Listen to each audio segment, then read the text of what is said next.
Hello, on se retrouve aujourd'hui pour le bilan du mois de septembre qui va être un petit peu plus court que les autres mois parce que j'ai pas eu le temps de faire grand chose ce mois-ci.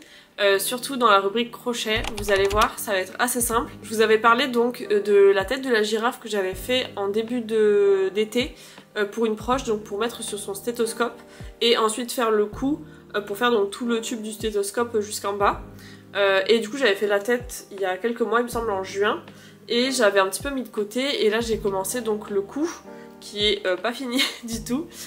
Donc c'est le seul projet crochet que j'ai fait ce mois-ci mais que j'ai du coup pas terminé, j'en suis à là pour l'instant. Donc c'est simplement un tube de 12 mailles serrées sur chaque rang que je fais comme ça, et je crois qu'il faut que je fasse 40 cm si je me trompe pas. Donc il va falloir que je continue un petit peu. C'est assez répétitif, mais en vrai chaque rangée est assez courte à faire puisque 12 mailles serrées c'est assez rapide. Donc il faut juste pas se tromper et ne pas louper des mailles parce que si ça devient trop fin, j'ai peur que le tube après ne passe pas dedans du stéthoscope. Donc du coup voilà, je fais 12 mailles serrées sur chaque rangée. J'avoue qu'en vrai c'est assez rapide à faire, c'est juste que j'ai pas pris le temps. Mais après donc quand j'aurai terminé de faire les 40 cm, il me restera seulement donc les petites taches marron à faire à certains endroits et donc à les attacher au cou. Et ensuite il faudra faire la petite attache pour accrocher avec la tête sur le V en fait du stéthoscope pour que ça tienne bien.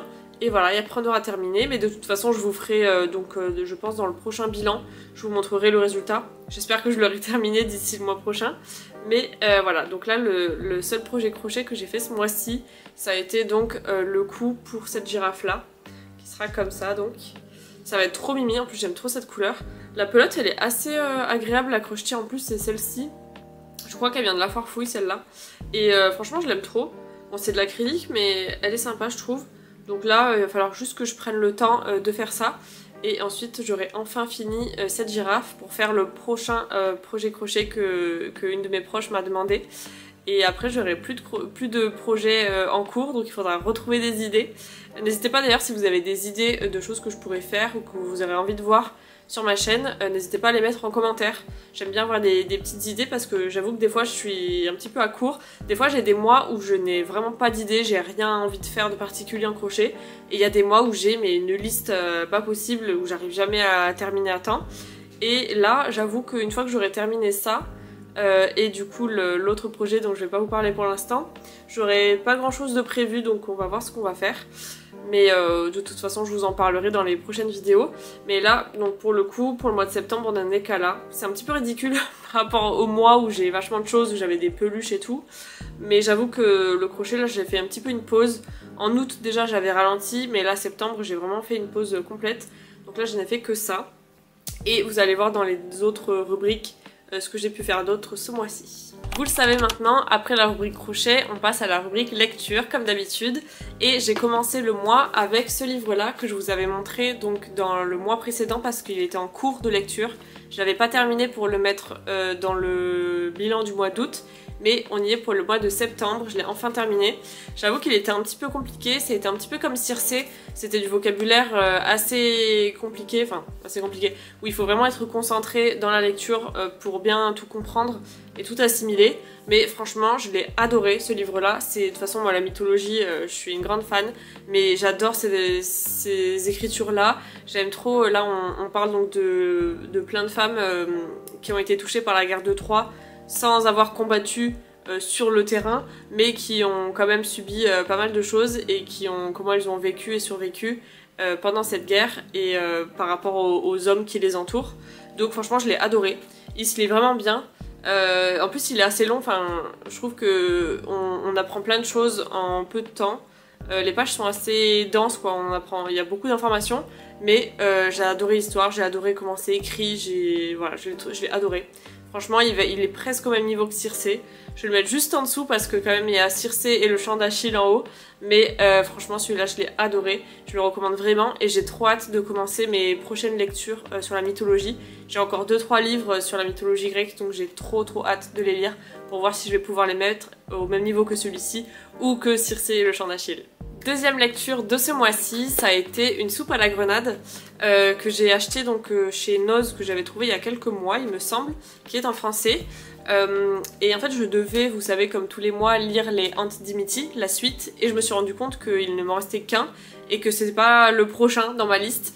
En fait quand je les ai achetés j'ai loupé celui d'après, j'ai celui d'encore d'après, donc là j'ai refait une commande des 5 prochains tomes qui devrait pas tarder à arriver d'ailleurs, mais en attendant bah, j'ai lu un autre livre de ma collection, c'était pas prévu mais c'était pas mal. C'est donc Une soupe à la grenade qui était assez sympa. En vrai je l'ai trouvé un petit peu trop détaillé inutilement. En fait, il est écrit comme si on lisait une histoire incroyable. Il y a des détails, mais alors de dingue. Les phrases font 1 kilomètre. Il y a beaucoup de mots, des fois pour pas grand chose. Il y a beaucoup d'adjectifs pour pas grand chose. Et je trouve qu'on voit à travers la traduction qu'il y a beaucoup de mots inutiles en fait et qu'il n'y a vraiment pas besoin d'en faire tout un plat pour certaines choses. Et j'ai vu d'ailleurs sur les commentaires Goodreads qu'il y en a beaucoup qui disaient ça, de la version anglaise d'ailleurs, les anglophones qui l'ont lu en version originale anglaise, ont dit que vraiment il avait été écrit il y a inutilement détaillé. Et inutilement précis, avec énormément de mots et de tournures de phrases vraiment excentriques alors qu'il y avait vraiment pas besoin. Et du coup des fois il faut s'accrocher pour lire certaines pages parce que les phrases sont très très longues avec plein de parties différentes où il faut revenir au début pour se souvenir de la fin avec des parenthèses, des machins et tout. Et alors que vraiment il n'y a pas besoin, le style est un peu trop complexe pour l'histoire que c'est je trouve. Mais en soi, sinon, une fois qu'on passe outre ça, l'histoire est pas mal. En vrai, il se passe pas énormément de choses, il n'y a pas d'intrigue. Moi, je m'attendais à ce qu'il y ait une intrigue un peu comme dans les Aunt Dimity et tout ça. Mais en fait, il n'y a pas d'intrigue, on suit juste leur quotidien donc de 3 sœurs iraniennes qui fuient donc l'Iran pendant la Révolution et qui se retrouvent en Irlande dans un petit village qui s'appelle Ballinacrog, je crois. Et je pense que je le prononce pas bien, mais et qui ouvre un petit café où elles cuisinent donc des plats iraniens. Et donc elles font face au racisme de certaines personnes dans le village, qui les rejettent, qui veulent pas d'étrangers, etc. Et par rapport à ça, elles font face aussi donc à la générosité et à la bienveillance du reste du village en fait. Et donc ces 3 sœurs, il leur arrive plein de choses, plein d'histoires grâce à certains personnages bienveillants et généreux et malgré certains personnages un petit peu violents et racistes et qui acceptent pas grand monde dans leur village. Mais voilà, sinon c'était pas mal à lire, ça fait découvrir pas mal de recettes iraniennes puisqu'en fait après chaque chapitre on a, je vais essayer de vous retrouver, voilà donc là vous avez la fin du chapitre et juste après, la page d'après c'est donc une recette iranienne et vous avez donc la liste des ingrédients et donc tout l'explicatif de comment préparer ces recettes là. Donc il y en a énormément puisqu'il y a quand même pas mal de plusieurs chapitres. Donc c'est assez sympa puisque donc souvent il nous parle d'un plat en particulier dans un chapitre et à la fin de ce chapitre on a donc la recette pour le refaire. Bon je le referai pas mais je trouve que c'est assez sympa et puis ça nous met un petit peu dans l'ambiance. Je le recommanderais peut-être pas pour ceux qui adorent la lecture et où il se passe plein de choses mais voilà c'est assez cool, on est dans un petit village irlandais, il y a toutes ces recettes iranaises et tout. Donc voilà, je sais que j'ai la suite, que j'avais aussi trouvée chez Noz dans un autre Noz par hasard. J'ai la suite de ce livre là, je sais pas ce qu'ils vont pouvoir nous raconter dans une suite, mais je vous dirai ça dans un prochain bilan où je l'aurai lu, je sais pas quand. Mais voilà, en tout cas il a une super belle couverture, je sais pas si vous la trouvez jolie ou pas mais moi j'adore, c'est d'ailleurs ça qui m'a attirée quand je l'ai vue dans le magasin parce que je la trouvais trop belle, elle fait vraiment colorée avec des fleurs, des fruits dans la vitrine et tout, je sais pas, ça m'a trop intriguée avant même de savoir que ça allait parler d'Iran, d'Irlande, etc. Mais la couverture m'a trop attiré le regard, donc je l'aime trop. Donc franchement, je sais pas quelle note lui mettre. Je pense que je vais lui mettre un 3 sur 5 parce qu'il mérite quand même la moyenne, mais je réserve mes 4 sur 5 pour des livres que j'ai quand même aimé vachement plus que ça et sur lesquels j'ai beaucoup plus accroché que lui. Vraiment je pouvais le poser et plus le relire pendant plusieurs jours, que ça m'embêtait pas du tout. Donc voilà, je pense que 3 sur 5 c'est pas mal. Ce mois-ci malheureusement je suis pas allée au cinéma, à ma plus grande tristesse, mais j'avais rien vu qui m'attirait, qui me donnait envie d'y aller. Donc là je pense qu'on va y aller plutôt vers octobre, novembre et décembre parce qu'il y a quand même plusieurs choses que j'aimerais voir. Mais ce mois-ci donc j'ai pas de cinéma, donc on va passer à la rubrique d'après. Je crois que c'était autre, d'hiver, et je vous avais parlé donc je crois dans la vidéo précédente non pas de la précédente, celle d'avant, parce que la précédente c'était la tier list. C'était le puzzle Ghibli que j'avais acheté au pop-up à Rennes quand j'y étais. Et en fait c'est un puzzle effet vitrail Totoro du coup, que je trouve trop beau. Genre, il faut le mettre avec la lumière derrière, je vais vous montrer.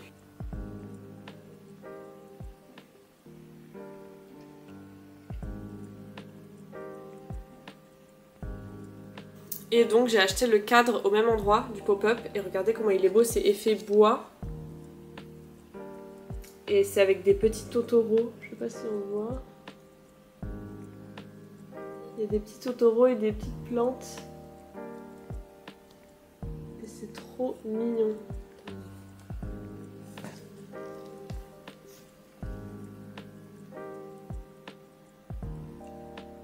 Vous voyez, il y a un petit Totoro là. Et des petites fleurs et des petits Totoro autour. Trop beau. Et en plus j'adore la couleur. C'est le dernier qui restait donc je me suis empressée de le prendre.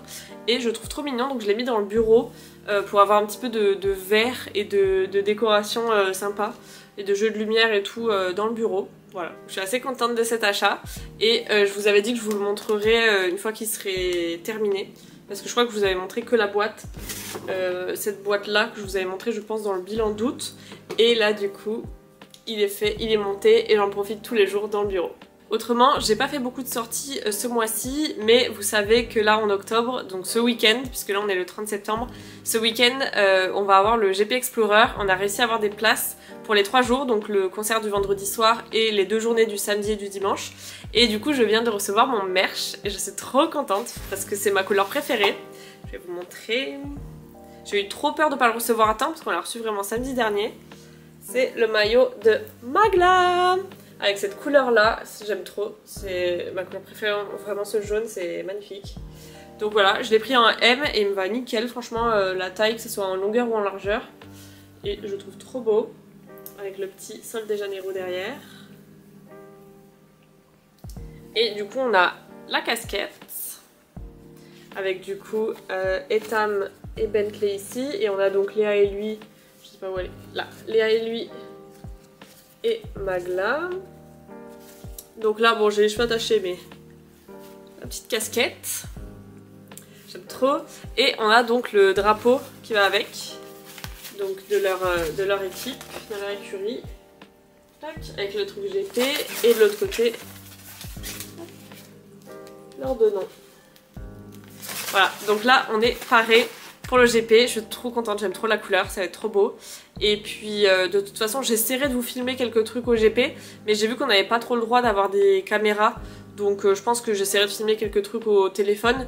Mais bon, avec mon iPhone 11 je ne vous promets rien, on verra ce que je peux faire, mais j'essaierai de vous mettre quelques vidéos, soit en faire un short, soit vous insérer quelques vidéos dans le prochain bilan. Je sais pas encore ce que je vais faire, mais j'ai trop hâte.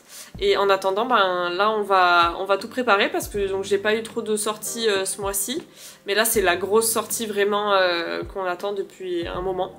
Donc j'ai trop hâte. Si j'ai fait une seule sortie ce mois-ci, ça a été encore en Espagne. Donc je vais vous mettre quelques photos souvenirs. Je pense que ça va être les mêmes souvenirs que quand j'y suis allée au début de l'été. C'est un petit peu le même genre, vous allez voir, je vais vous les mettre tout de suite. Et à part ça, ben voilà, hein, je crois que ce mois-ci il est passé beaucoup trop vite. Je pense que ceux qui sont à l'école ne pensent pas la même chose que moi, mais le mois de septembre il passe toujours très vite. On n'a pas le temps de faire quoi que ce soit, que c'est déjà terminé. Et là ça s'est encore prouvé ce mois-ci parce que vraiment, vous avez vu en crochet j'ai pas fait grand chose. J'ai lu 2 livres mais encore je trouve que j'ai pas passé particulièrement beaucoup de temps. Et puis voilà quoi, j'ai pas eu le temps de faire beaucoup de sorties. Après j'ai beaucoup joué à Palia, mais bon je pense que ça vous intéresse pas trop. Mais je vous mets quand même une photo si ça vous intéresse, si ça vous donne envie. C'est un jeu qui est complètement gratuit, qui se joue sur Switch, sur PC, sur Play, sur Xbox. Et je crois que c'est tout, mais c'est déjà pas mal. Il est complètement gratuit, donc il y a vraiment rien à payer pour y jouer, rien à payer pour jouer après dans le jeu une fois que vous l'avez téléchargé. Vous pouvez acheter donc des tenues, des choses comme ça, mais c'est vraiment pas obligatoire. Et je trouve ce jeu vraiment trop bien, c'est addictif, il n'y a pas vraiment de but où il faut pas tuer qui que ce soit ou quoi, c'est du cozy gaming à fond, c'est uniquement des compétences, couper du bois, attraper des insectes, en faire la collection, les vendre, pêcher, faire pousser des plantes, des légumes, des fleurs, faire des relations avec les villageois. Il y a plein de choses comme ça et j'aime trop. En ce moment je suis en train de décorer ma parcelle avec ma maison et mon jardin et du coup c'est ça qui me prend peut-être beaucoup de temps aussi et c'est peut-être pour ça que le mois de septembre est passé assez vite. Mais là je suis complètement accro, ça fait je pense 1 an et demi que j'y joue et là je suis complètement piquée, j'y joue très régulièrement. Et donc, qui dit beaucoup de jeux, dit pas beaucoup de crochet et de lecture en parallèle. Mais promis, je vais essayer d'avancer un petit peu plus mon crochet pour le mois prochain. Et voilà, et de ralentir un petit peu sur Palia parce que là c'est complètement fou. Mais voilà, j'ai terminé je crois puisque ce mois-ci on a fait le crochet qui est vraiment pas beaucoup. On a fait les 2 livres en lecture, le puzzle, les affaires du GP. Et je crois que c'est tout pour aujourd'hui. J'espère que le mois prochain j'aurai un bilan un petit peu plus long et beaucoup plus de choses à vous montrer.